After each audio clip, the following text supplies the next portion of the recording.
வணக்கம். புதன்கிழமை 516 point Nifty பெரிய அளவுக்கு ஃபால் ஆனாலும், ஓவரால் வீக்ல 64 பாயிண்ட் மட்டுமே நிஃப்டி இன்னைக்கு இறங்கியிருக்கு. அ அமெரிக்காவுக்கும் ஈரானுக்குமான இந்த போர் நிறுத்த ஒப்பந்தம் முடிவுக்கு வந்தது. ட்ரம்போட ட்வீட் இது எல்லாமே பெரிய பாதிப்பை இந்த வாரத்தில் ஏற்படுத்துச்சு. குளோபல் மார்க்கெட்ல பெரிய அளவுக்கு ஒரு டேமேஜ் இருந்தாலும், பட் வியாழன் அண்ட் வெள்ளி வந்து ஒரு ஸ்மால் ரெக்கவரி கொஞ்சம் கொஞ்சமா ரெக்கவர் ஆயிருக்கு. இந்த புதன்கிழமையோட ஃபால் ஆகிறதுக்கு முன்னாடி இருந்த நிஃப்டியோட வேல்யூ 24,300க்கு மேலே. ஸோ வரப்போகிற வாரம் இந்த 24,300க்கு மேலே நிஃப்டி க்ளோஸ் ஆச்சுன்னா அகைன் ஸ்ட்ரென்தன் கிடைக்க வாய்ப்பு இருக்குது. எஃப்ஐஎஸ் மறுபடியும் உள்ளே வர்றதுக்கான சான்சஸ் இருக்குது. இன்கேஸ் இந்த லெவல் 24,000ன்றது ரொம்ப ஒரு குரூஷியலான லெவல். அந்த லெவலுக்கு கீழே நிஃப்டி வரப்போகிற வாரம் க்ளோஸ் ஆச்சுன்னா வீக்னஸ் இன்னும் கண்டினியூ ஆகிறதுக்கும் ப்ராஃபிட் புக்கிங் வர்றதுக்கான சான்சஸும் நம்ம பார்க்கலாம்.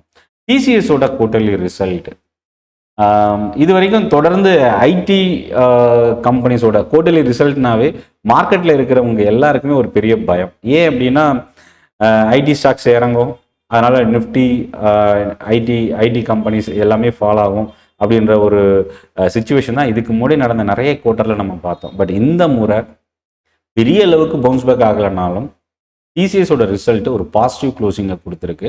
அது மட்டும் இல்லை, டிசிஎஸ் பாசிட்டிவாக க்ளோஸ் ஆனது பெரிய அளவுக்கு இன்க்ரீஸ் ஆகலைனாலும் எல்என்டி இன்ஃபோடெக் மைண்ட்ரி, ஓஎஃப்எஸ்எஸ் இந்த ஸ்டாக்ஸ்லாம் இன்னைக்கு ஒரு ஸ்ட்ராங்கான பவுன்ஸ் பேக் இருந்தது. மோர் தென் 4 to 7% கிட்ட இன்க்ரீஸ் ஆச்சு. பர்சிஸ்டன்ட் 4% மேலே இன்க்ரீஸ் ஆயிருக்கு. இன்னைக்கு மார்க்கெட்டில் 2 செக்டார் தான் இன்னைக்கு வந்து ரொம்ப ஒரு ஸ்ட்ராங்கான ஃபோக்கஸ் இன்வெஸ்டர் சைடில் இருந்தது. ஒரு sector realty index. Realty sector இந்த அமெரிக்கா ஈரான் பிரச்சனை மறுபடியும் ஆரம்பிக்குதுன்னு வரும்போது பெரிய அளவுக்கு ஃபால் ஆச்சு, அதாவது புதன்கிழமை. பட் அதுக்கப்புறம் மறுபடியும் இன்னைக்கு ஒரு ஸ்ட்ராங்கான bounce back. Q1 business update ஒரு காரணம். பிரிகேட் இன்னைக்கு லீட் பண்ணியிருக்கு. தொடர்ந்து கண்டினியூஸாக பிரிகேட் பார்த்தீங்கன்னா அதிகமான வால்யூமோட இன்க்ரீஸ் ஆகிட்டு இருக்கு. டிஎல்எஃப்லேயும் இந்த பையிங் நம்ம பார்க்க முடியுது. காட்ரேஜ் ப்ராப்பர்ட்டிஸ், பிரிகேட், டிஎல்எஃப் இந்த ஸ்டாக்ஸ்லாம் நல்ல ஸ்ட்ராங்கான அப்சைட் மொமெண்டம் மோர் தென் 4% இருந்தது. ஆனால் இன்னைக்கு முக்கியமான ஒரு கவனிக்கக்கூடிய விஷயம் என்னன்னா, அதிக மார்க்கெட் கேப் இருக்கிற ரியல்டி ஸ்டாக் மேக்ரோடெக், அதாவது லோதால் டெவலப்பர்ஸ் மோர் தென் 3% இன்னைக்கு ஓப்பனிங்கில் ஃபால் ஆயிருந்தது. பட் எல்லா ரியல்டி ஸ்டாக்ஸும் பவுன்ஸ் பேக் ஆனதுனால இந்த ஸ்டாக்கும் லோவில் இருந்து மோர் தென் 5% கிட்ட ரெக்கவர் ஆச்சு. பட் க்ளோசிங்கில் 2% பாசிட்டிவாக இன்னைக்கு க்ளோஸ் ஆயிருக்கு.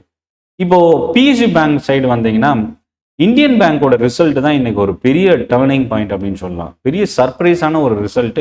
10% இன்னைக்கு இன்க்ரீஸ் ஆயிருக்கு. அடுத்து பேங்க் ஆஃப் மகாராஷ்டிராவோட ரிசல்ட் வந்தது.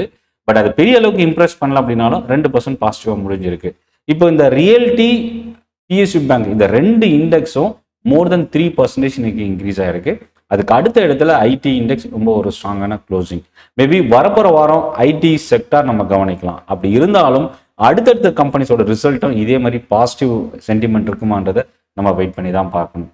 மெட்டல் ஸ்டாக்ஸில் ஓப்பனிங்கில் வந்து ஒரு ஸ்மால் பையிங் இருந்தது. இந்துஸ்தான் காப்பர், நால்கோ இந்த ஸ்டாக்ஸ் எல்லாம், அதே போல் ஜிண்டால் ஸ்டீல்லாம் ஓப்பனிங்கில் பவுன்ஸ் பேக் ஆச்சு. பட் அது செகண்ட் ஹாஃபில் சர்வைவ் ஆகலை, கொஞ்சம் ஸ்ட்ரகிளோடு இருந்தாலும் பட் ஒரு பாசிட்டிவோட முடிஞ்சிருக்கு. ஸோ ஓவரால் மார்க்கெட் ட்ரெண்டு எப்படி இருந்தது? இல்லை நம்ம முக்கியமாக கவனிக்கக்கூடியது என்னென்னா, ஸ்டாக் ஸ்பெசிஃபிக்காக இன்றைக்கி மொமெண்டம் இருந்தது அப்படின்னு சொல்லலாம். இல்லை நம்ம மியூச்சுவல் ஃபண்டோட டேட்டா தான் ரொம்ப ஒரு இம்பார்ட்டன்ட் ட்ரிகர் அப்படின்னு சொல்லலாம். ஏன்னா ரெக்கார்ட் இன்ஃப்ளோ எஸ்ஐபியில் கொடுத்துருக்குறாங்க. அதே போல் ஓவரால் கோல்டில் வந்து பார்த்திங்கன்னா மே மாதம் அவுட்ஃப்ளோ இருந்தது. பட் அதுக்கப்புறம் இப்போது இன்ஃப்ளோவாக டர்ன் ஆகிருக்கு. ஸ்மால் கேப் செக்டார் தான் இன்றைக்கி ப்ராட் மார்க்கெட்டில் டாப் லீடர் அப்படின்னு சொல்லலாம். சென்சார் டெக்னாலஜி 13%, எம்ஆர்பிஎல், பிரிகேட்லாம் இந்த 2 ஸ்டாக்கும் 8% மேலே இன்க்ரீஸ் ஆகிருக்கு. FSL, CDSL, Bandhan bank, RBL bank இதெல்லாமே 5 to 6% இன்னைக்கு ஒரு ஸ்ட்ராங்கான வால்யூமோட முடிஞ்சிருக்கு. சிடிஎஸ்எல் புரோக்கரேஜோட அப்கிரேட் ஒரு முக்கியமான காரணமாக இருந்தது. மிட்கேப் பக்கம் வரும்போது இந்தியன் பேங்க் தான் இன்னைக்கு டாப் கெய்னர் குவார்ட்டர்லி ரிசல்ட்னால. கல்யாண் ஜுவல்லர்ஸ் இந்த வாரத்தில் மட்டும் பார்த்தீங்கன்னா நியர்லி 30% மேலே இன்க்ரீஸ் ஆகிருக்கு. இன்னைக்கு ஒரே நாளில் 8% ரைஸ் ஆகிருக்கு. பேடிஎம்மோட பார்ட்னர்ஷிப் டீல் இன்னைக்கு 6% positive. Godrej properties, SBI cards இந்த ஸ்டாக்லாம் மோர் தென் 4%. இல்லை கவனிக்கக்கூடிய ஸ்டாக் என்னன்னா, எஸ்பிஐ கார்ட்ஸு ரொம்ப ஸ்ட்ரகிள் ஆகிட்டு இருந்த இந்த ஸ்டாக் இன்னைக்கு அதிகமான வால்யூமோட நியர்லி 4% ரைஸ் ஆயிருக்கு. மிட்கேப்பில் இன்னொரு பக்கம் ஃபால் ஆகிருக்கிற கம்பெனிஸ்ன்னு பார்த்தீங்கன்னா, பேஜ் இண்டஸ்ட்ரீஸ், ஸ்விக்கி, ஆரோ ஃபார்மா இந்த ஸ்டாக்ஸ்லாம் கொஞ்சம் வீக்னஸ் இருந்தது. பட் பெரிய அளவுக்கு ஃபால் இல்லை அப்படின்னு சொல்லலாம். மியூச்சுவல் ஃபண்டோட டேட்டா ஈக்விட்டி இன்ஃப்ளோ வந்து பார்த்தீங்கன்னா 28,961 கோடி ரூபா.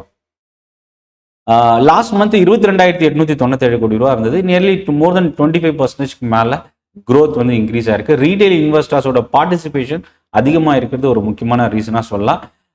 டோட்டல் ஏயுஎம் பார்த்தீங்கன்னா இப்போ வரைக்கும் 82 லட்சம் கோடி ரூபாயை கடந்திருக்கு. இது வந்து மியூச்சுவல் ஃபண்ட் இண்டஸ்ட்ரியில் இது ஒரு பெரிய மைல்கல் அப்படின்னு சொல்லலாம். எஸ்ஐபி இன்ஃப்ளோ 31,781 கோடி ரூபா அளவுக்கு இன்க்ரீஸ் ஆகி ரெக்கார்ட் லெவலில் க்ளோஸ் ஆயிருக்கு. அதே மாதிரி பேங்கிங் ஸ்டாக்ஸோட ரிசல்ட், முக்கியமாக பிஎஸ்யூ பேங்க்ஸோட ரிசல்ட், இந்தியன் பேங்க்கினுடைய ரிசல்ட்டு, ஓவரால் வரப்போகிற வாரம் பிஎஸ்யூ பேங்க்ஸ் இந்த ரேலி கண்டினியூ ஆகிறதுக்கான சான்சஸ் இருக்குது. இன்கேஸ் மார்க்கெட் பாசிட்டிவாக இருந்ததுன்னா பிஎஸ்யூ பேங்க்ஸில் பையிங் அதிகமாக சான்சஸ் இருக்குது. அயன் எக்ஸ்சேஞ்ச் ஆர்டர் இஷ்யூ பண்ணியிருந்தது 17% இன்னைக்கு பாசிட்டிவ். அதே போல் முத்தூட் மைக்ரோ ஃபைனான்ஸோட ரிசல்ட் குவார்ட்டர்லி அப்டேட் வந்து பார்த்தீங்கன்னா கிட்டத்தட்ட 11% ரைஸ் ஆயிருக்கு. கல்யாண் ஜுவல்லர்ஸ் இன்னைக்கு 8%. ப்ளூ ஜெட் ஃபண்ட் ரைசிங்கான நியூஸ் மோர் தென் 5% இன்னைக்கு இன்க்ரீஸ் ஆயிருக்கு. பாரஸ் டிஃபென்ஸ் இன்னைக்கு மோர் தென் 2%. ஹேவல்ஸ் வந்து பேட்டரி ஸ்டோரேஜ், எனர்ஜி ஸ்டோரேஜ் கான பிஸ்னஸில் இறங்குறதுக்கான நியூஸ் ஓப்பனிங்கில் பாசிட்டிவாக இருந்தது இந்த ஸ்டாக்கு. விவோவோட ஜாயின் வெஞ்சர் டிக்சன் இன்னைக்கு ஓப்பனிங்கில் 3% பாசிட்டிவாக இருந்தாலும் க்ளோசிங்கில் அகைன் இறங்கி முடிஞ்சிருக்கு. ப்ரோக்கரேஜோட அப்டேட் ஒரு ரீசனாக பார்க்கலாம். எலிகான் இன்ஜினியரிங்கோட குவார்ட்டர்லி ரிசல்ட் வந்தது, பட் ஒரு ஸ்லைட் டவுன் ட்ரெண்டில் இன்னைக்கு க்ளோஸ் ஆயிருக்கு. ஒன் சோர்ஸ், டாக்டர் ரெட்டி, இந்த 2 ஃபார்மா கம்பெனியும் ட்ரக் டிலே ஆகிறதுக்கான நியூஸ், ஏபிஐ இம்பேக்டில் பிரச்சனையில் இருக்கிற இந்த 2 கம்பெனியுமே வீக்காக க்ளோஸ் ஆகிருக்கு. நிலை 2% கிட்ட இறங்கியிருக்கு.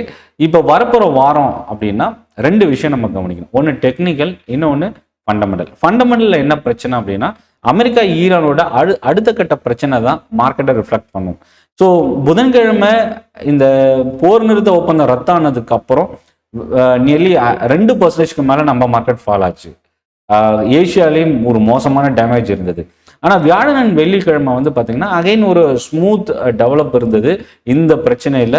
ஸோ இப்போ வெள்ளிக்கிழமை மார்க்கெட் கொஞ்சம் அதிகமாகவே இன்க்ரீஸ் ஆகிருக்கிறதுக்கான ரீசன் மேபி மறுபடியும் பேச்சுவார்த்தைக்கான ஒரு சுச்சுவேஷன் டேர்ன் ஆகிருக்குன்ற ஒரு நியூஸ் தான். ஒரு பாசிட்டிவ் க்ளோசிங் இந்த வாரம், முக்கியமாக இன்னைக்கு. பட் இதே தொடருமான்னு நம்ம சொல்ல முடியாது, ஏன்னா இந்த பிரச்சனை இன்னும் முடியல. அகெயின் அடுத்தடுத்த கட்டம் ஒரு பாசிட்டிவ் டெவலப்மெண்ட் இருந்ததுன்னா மார்க்கெட்டில் இந்த பாசிட்டிவ் ரேலி தொடர்றதுக்கான சான்சஸ் இருக்கு. யூகேவோட petrol and diesel car import பண்ணுறதுல இம்போர்ட் டியூட்டி வந்து இந்தியா குறைச்சிருக்கிறாங்க. ஸோ இந்தியன் மார்க்கெட் இந்த காம்படிஷனை இன்னும் கொஞ்சம் எக்ஸ்பேண்ட் பண்ணியிருக்கிறது இந்தியன் கம்பெனிஸ்க்கு, இந்தியன் ஆட்டோ கம்பெனிஸ்க்கு இது ஒரு ஸ்லைட் நெகட்டிவாக பார்க்கலாம்.